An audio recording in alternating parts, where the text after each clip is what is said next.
The Secret Garden. Francis Hodgson Burnett.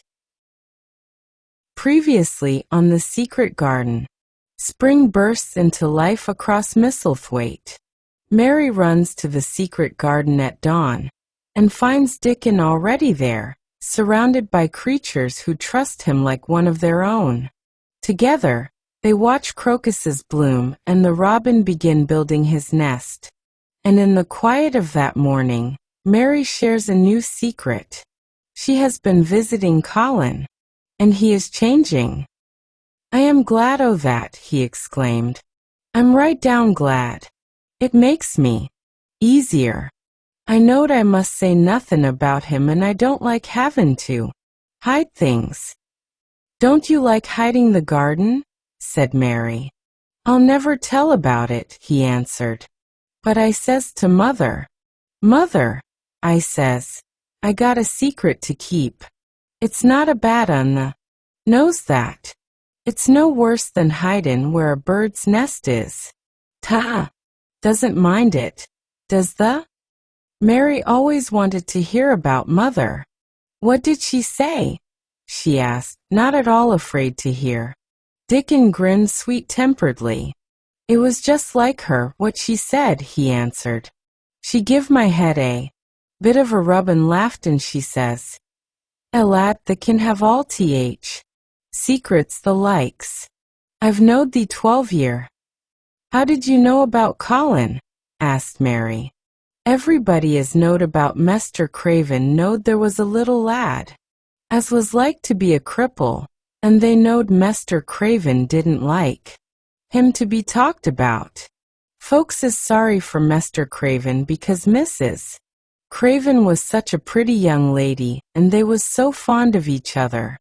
Mrs. Medlock stops in our cottage whenever she goes to Thwaite, and she doesn't mind talkin' to Mother before us children because she knows us, has been brought up to be trusty." "How did the find out about him?" "Martha was in fine trouble teach last time she came home. She said that heard him frettin', and there was a skin questions, and she didn't know what to say."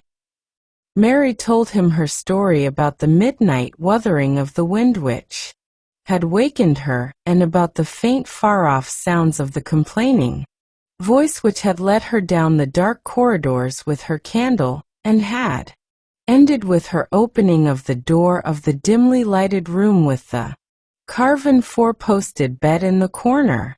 When she described the small, ivory-white face and the strange black-rimmed eyes, Dickon shook his head. "Them's just like his mother's eyes, only hers was always Logan, they say," he said. "They say as Mr. Craven can't bear to see him when he's awaken. It's because his eyes is so like his mother's and yet looks so different in his miserable bit of a face." "Do you think he wants him to die?" whispered Mary. "No, but he wishes he'd never been born. Mother, she says that's the worst thing on earth for a child. Them as is not wanted scarce ever thrives. Mester Craven he'd buy anythin' as money could buy for t' poor lad, but he'd like to forget as he's on earth. For one thing, he's afraid he'll look at him some day and find he's growed hunchback. Colin's so afraid of it himself that he won't sit up," said Mary. "He says he's always thinking that if he should feel a lump coming he should go crazy and scream himself to death." "He oughtn't to lie there thinkin' things like that," said Dickon. "No lad could get well as thought them sort o' things." The fox was lying on the grass close by him, looking up to ask for a pat now and then, and Dickon bent down and rubbed his neck softly and thought a few minutes in silence.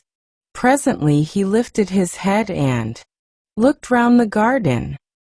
"When first we got in here," he said, "it seemed like everything was gray.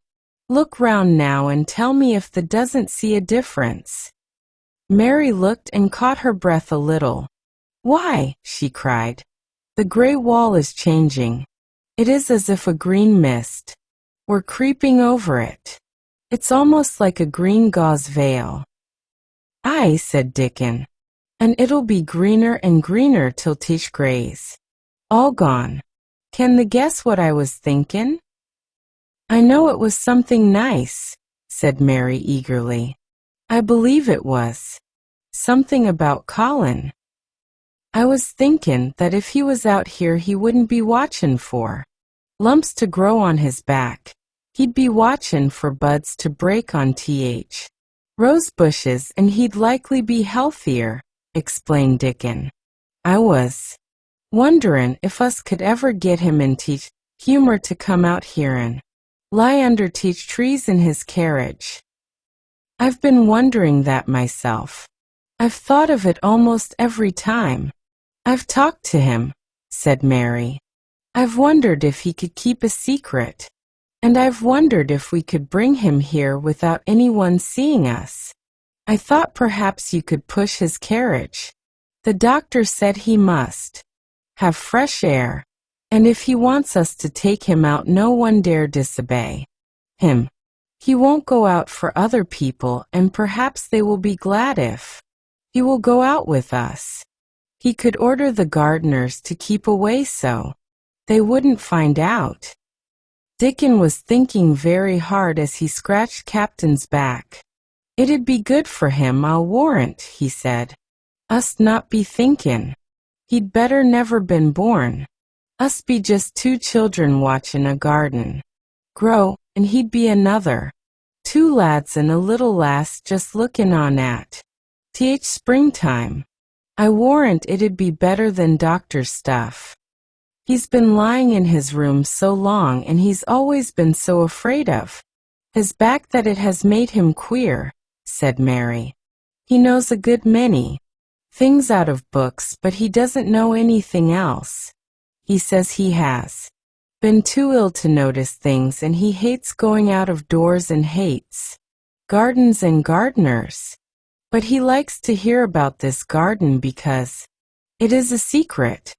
I daren't tell him much, but he said he wanted to see it.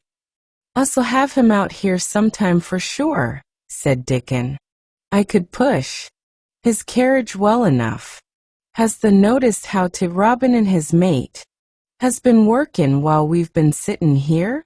Look at him perched on that branch wonderin' where it'd be best to put that twig he's got in his beak.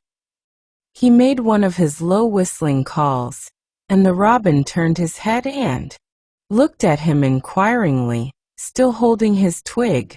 Dickon spoke to him, as Ben Weatherstaff did, but Dickon's tone was one of friendly advice. Where's ever the puts it, he said. It'll be all right. The knew how to build the nest before the came out o' the egg. Get on with thee, lad. They's got no time to lose. Oh, I do like to hear you talk to him, Mary said, laughing delightedly. Ben Weatherstaff scolds him and makes fun of him, and he hops about and looks as if he understood every word, and I know he likes it. Ben Weatherstaff says he is so conceited he would rather have stones thrown at him than not be noticed. Dickon laughed too and went on talking. The knows us won't trouble thee, he said to the robin. Us is near, bein' wild things ourselves. Us is nest buildin' too, bless thee. Look out, the doesn't tell on us. And though the robin did not answer, because his beak was occupied, Mary knew that when he flew away with his twig to his own corner of the garden, the darkness of his dew-bright eye meant that he would not tell their secret for the world. You did so well today. Rest, and let your heart smile. Good night.